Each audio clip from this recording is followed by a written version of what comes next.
የእንግሊዝ ፕሪሚየር ሊግ ተመልሷል። የ30ኛ ሳምንት ጨዋታዎች እየተከናወኑ ይገኛሉ። በዚህ ሳምንት ደግሞ በትልቅ ደረጃ የሚጠበቀው የለንደን ደርቢ የጨዋታ መርሃ ግብር ነው። ቼልሲ ከቶተንሃም ሆትስፐርስ ተጠባቂ የሆነ ጨዋታቸውን ያከናውናሉ። ጨዋታው በተለይ ለቼልሲዎች እጅግ በጣም ወሳኝ ነው። በዚህ ጨዋታ ላይ ታዲያ በቼልሲዎች በኩል ምን አይነት አዳዲስ የተጫዋቾች የቡድን ዜና አለ? በቼልሲ በኩል የተጎዱ ተጫዋቾች እንደተመለሱ ሲነገር ነበር። እነማን ወደ ሜዳ ተመልሷል የሚለውን ጉዳይ በዚህኛው ቪዲዮ ላይ እንመለከታለን። ሰላም አድማጮች እንዴት ናችሁ? አምላክ ይመስገን እኔ በጣም ደህና ነኝ። የምትገኙት አራዳ ሜዳ ኦፊሻል ላይ ነው። የአራዳ ሜዳ ኮሜንታተር ተስፋወርቅ ሉልሰገድ ነኝ። ለቻናላችን አዲስ የሆናችሁ ቤተሰቦች ላይክ፣ ሼር፣ ሰብስክራይብ እያደረጋችሁ ቤተሰብ እንድትሆኑ የአክብሮት ግብዣይ ነው። እንግዲህ ቼልሲ በዘንድሮ ውድድር ዓመት ለቶፕ 4 ከፍተኛ የሆነ ፉክክር የሚያደርግበት የመጨረሻዎቹ ሳምንታት ላይ እንገኛለን። ከአንድ ቀን በፊት የሰራውላችሁ አንድ ፕሮግራም ነበር። በትላንትናው ዕለት ቼልሲ ቶፕ 4 ይገባ ይሆን የሚለውን ጉዳይ ተመልክተናል። እሱ ቪዲዮ ገብታችሁ መመልከት ትችላላችሁ። ዛሬ ግን በተለይ በቼልሲ በኩል ምን አይነት የጉዳት ዜናዎች አሉ፣ እነማን ወደ ሜዳ ይመለሳሉ የሚለውን ጉዳይ የምንመለከት ይሆናል። እንግዲህ የቼልሲዎቹ ተጫዋቾች ኮል ፓልመር፣ ኒኮላስ ጃክሰን፣ ኖኒ ማዱዌኬ በስታንፎርድ ብሪጅ ከቶተንሃም ሆትስፐርስ ጋር በሚከናወነው የዕለተ ሐሙሱ ተጠባቂ ጨዋታ ላይ እንደሚመለሱና ለጨዋታው ፊት እንደሆኑ ዝግጁ እንደሆኑ አሰልጣኙ ኤንዞ ማሬስካ ተናግረዋል። ቼልሲ እንግዲህ በፈረንጆቹ አቆጣጠር ከየካቲት 3 ጀምሮ ኒኮላስ ጃክሰንን በሜዳ ላይ ማግኘት አልቻለም። ተጫዋቹ ባጋጠመው ጉዳት ምክንያት የፊት መስመሩ በቼልሲ በኩል እንደ ሳሳም ጭምር በተለያዩ ጨዋታዎች ላይ ስንመለከት ነበር። ክሪስቶፈር ንኩንኩ በዛ ቦታ ላይ ሲጫወት ተመልክተናል፣ ግን ያን ያክል ፍሬያም አልነበረም።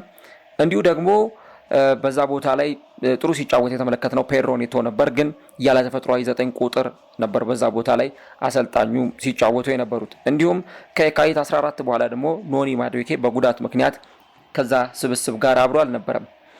ኮል ፓልመር ደግሞ ከእንግሊዝ ብሔራዊ ቡድን ስብስብ ውጪ ሆኖ በብሔራዊ ቡድን ውስጥ አልተካተተም በሃምስትሪንግ ጉዳት ምክንያት። ከዛም ባሻገር ደግሞ እንደዚሁ በአርሰናሉ ጨዋታ ላይም ኮል ፓልመር ሊሰለፍ አልቻለም ነበረ። የሃምስትሪንግ ችግር አጋጥሞት እንደነበር ሲገለጽ ቆይቷል። ታዲያ አሰልጣኙ ዛሬ በኮብሃም በነበራቸው ጋዜጣዊ መግለጫ ላይ በተለይም የ17 ቀኑ የኢንተርናሽናል ብሬክ ረፍት ማለትም ቼልሲ ማርች 16 ካከናወነው ከአርሰናልና ከቼልሲ ጨዋታ በኋላ የነበረው የ17 ቀን ረፍት እነዚህ 3 ተጫዋቾች ወደ ሜዳ እንዲመለሱ ለማድረግ በቂ እንደነበር አሰልጣኙ ተናግረዋል። ኮል ደህና ነው፣ ወደ ሜዳ ይመለሳል ብለዋል አሰልጣኙ ኤንዞ ማሬስካ ሲናገሩ።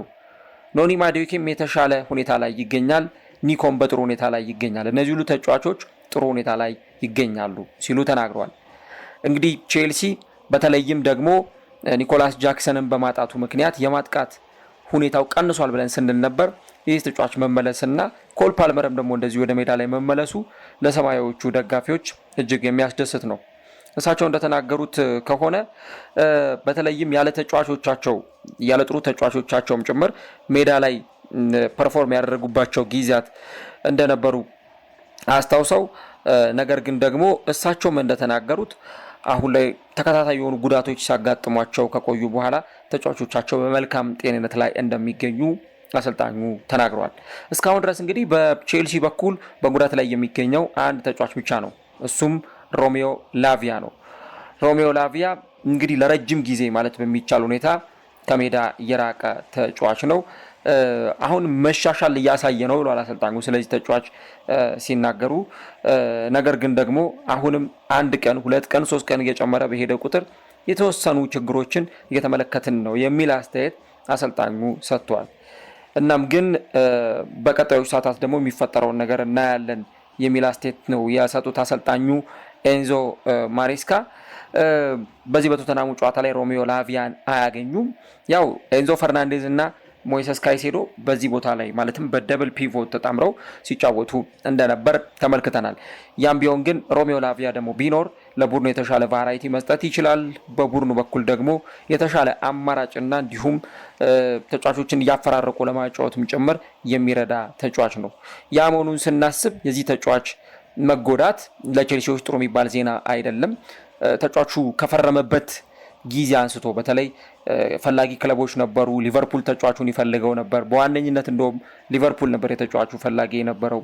እናም እስከ መጨረሻው ድረስ ሊቨርፑል ቢታገልም ተጫዋቹን ሊያገኘው አልቻለም እና ይህን ሁሉ ሚሊዮን ፓውንድ ቼልሲ ፈሰስ አድርጎ ተጫዋቹን ቢያመጣውም ነገር ግን በሚጠበቅበት ልክ ሊጠቀምበት ወይም ደግሞ ተጫዋቹ ቼልሲ ሊያገለግል አልቻለም እና ያ ነው በቼልሲ በኩል ሊነሳ የሚችለው። ጨዋታው ያለምንም ቅድመ ሁኔታ በጣም ትልቅ የሚባል የጨዋታ መርሃ ግብር ነው። ምክንያቱም ቼልሲ ቶፕ 4 ላይ ከፍተኛ የሆነ ፉክክር እያደረገ ይገኛል። የአውሮፓ ቻምፒዮንስ ሊግ ቦታን ይዞ ለማጠናቀቅ ቀጣዮቹ ጨዋታዎች በጣም ወሳኝ የሚባሉ የጨዋታ መርሃ ግብሮች ናቸው።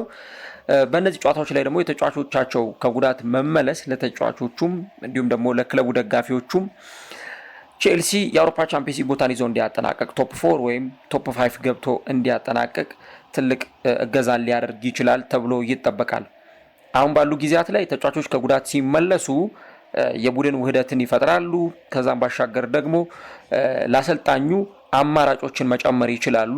ያ መሆኑን ተከትሎ የተጫዋቾች ወደ ሜዳ መመለስ፣ የተጫዋቾች በሜዳ ላይ ፐርፎርም ማድረግ እንደ ቼልሲ ላለ ቡድን ደግሞ የሚጠላ ነገር አይደለም። ቼልሲ በባለፉት ጨዋታዎች ላይ ተጫዋቾቹ በጉዳት ባልነበሩባቸው ጊዜያት ምን ያክል ሲቸገር እንደነበር ተመልክተናል። ያ ብቻም አይደለም። ኮል ፓልመር ለ10 ጨዋታዎች ግቦችን ማስቆጠር የተሳነበት እንዲሁም ደግሞ ያ የቀድሞ ብቃቱን ለማሳየት በጣም ስትራግል ሲያደርግ የነበረበት ጊዜ ነበር። እንደውም አሰልጣኙ ሲናገሩ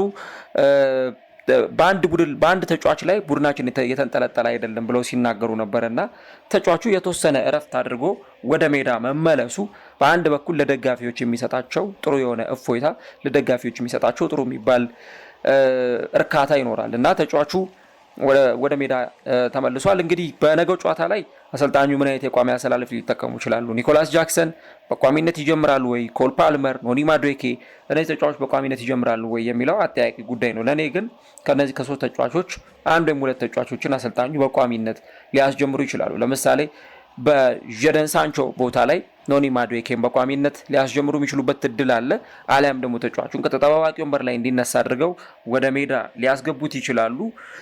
ከዛም ባሻገር ግን ደግሞ በተለይም የኮል ፓልመር ቦታ እስካሁን ድረስ በበቂ ሁኔታ ተሸፍኗል ማለት አይቻልም። ኮል ፓልመር የቼልሲ ምናልባትም ቀዳሚው የግልጽ የግብ ዕድሎች ፈጣሪው አማካይ ነው። ስለዚህ ይህንን ተጫዋች ተጠባባቂ ወንበር አድርገው ይጀምራሉ ተብሎ አይጠበቅም። ኒኮላስ ጃክሰንን ግን ምናልባት ፔድሮ ኔቶን ወደ ሜዳ አስገብተው ከዛ ደግሞ በቋሚነት እሱን ካስጀመሩ በኋላ መልሰው ቀይረው ወደ ሜዳ ላይ ያስገቡት ይችላሉ። ለማንኛውም ግን እነዚህ ሶስት ተጫዋቾች በቼልሲ በኩል ወደ ሜዳ መመለስ ችለዋል እና ለአሰልጣኙ ኢንዞ ማሬስካ ትልቅ እፎይታ ነው። በስታንፎርድ ብሪጅ ምሽት 4 ሰዓት ነገ ወሳኙ የጨዋታ መርሃ ግብር በቼልሲ እና በቶተንሃም መካከል ይከናወናል። ያው ቶተንሃም ጨዋታውን ቢያሸንፍም ወይም አቻ ቢወጣም የተለየ የሚያገኘው ጥቅም አይኖርም። ምክንያቱም በውድድር ዓመቱ በአሰልጣኝ አንጂ ፖስቴኮግሉ ብቸኛውን እጃቸው ላይ ያላቸው አማራጭ የዩሮፓ ሊጉን ማሸነፍ ብቻ ነው። ወደ ቻምፒዮንስ ሊጉ ለመመለስ የሚያደርጉትን ጉዞ ሊያስተካክልላቸው የሚችለው ዩሮፓ ሊጉን ማሸነፍ ነው። ከዛ በስተቀር ግን ቶተንሃም 14ኛ ደረጃ ላይ ነው የሚገኘው በ34 ነጥቦች። ምናልባት ይህንን ጨዋታ የሚያሸንፍ ከሆነ ነጥቡን 37 በማስገባት ማንቸስተር ዩናይትድን ወደ 14ኛ ዝቅ የሚያደርግበት እድል ሊኖር ይችላል። ያ ካልሆነ በስተቀር ግን ለዚህ ቡድን ምንም የተለየ ጠቀሜታ አይኖረውም ይሄ ጨዋታ ከመርሃ ግብር መሙያነት ውጪ። ለቼልሲ ግን ከዚህ በኋላ የሚያደርጉት እያንዳንዱ ጨዋታዎች በአውሮፓ ቻምፒዮንስ ሊግ የቀጣዩ ዓመት ተሳትፏቸው ላይ ተጽዕኖ የሚኖራቸውና ተጽዕኖ የሚያሳድሩ ጨዋታዎች ስለሆኑ የጨዋታው መርሃ ግብር እጅግ በጉጉት ይጠበቃል። የመጀመሪያው ዙር ጨዋታ ብዙዎቻችሁ እንደምታስታውሱት ሰሜን ለንደን ላይ ሲከናወን 4-3 ነበር የተጠናቀቀው። ቼልሲ በጣም በአስገራሚ ሁኔታ ከኋላ ተነስቶ የሚያሸነፈው ጨዋታ ነበር። ምናልባት በርካታ ግቦች ሲቆጠሩበት ልንመለከት የምንችለው ጨዋታ ነው። አምናም ቼልሲ 4 ግቦችን አስቆጥሮ አሸንፏል። ዘንድሮም በመጀመሪያው ዙር ጨዋታ ቼልሲ 4 ግቦችን አስቆጥሮ ማሸነፍ ችሏል። ቼልሲ ተጫዋቾቹ ወደ ሜዳ ተመልሰውለታል። ይህንን ጨዋታ አሸንፎ 4ኛ ደረጃነቱን አስከብሮ ይቀጥላል ወይስ ቶተንሃም የቼልሲን የቻምፒየንስ ሊግ ጉዞ ያደናቅፋል? የውጤት ግምቶቻችሁን በዚሁ በኮሜንት መስጫው ላይ እንድታጋሩን እንጋብዛለን። ነገ ግን የሳምንቱ ተጠባቂው ጨዋታ በለንደን ደርቢ በቼልሲ እና በቶተንሃም ስፐርስ መካከል በምዕራብ ለንደን ስታንፎርድ ብሪጅ ምሽት 4 ሰዓት ላይ የሚከናወን ይሆናል ማለት ነው።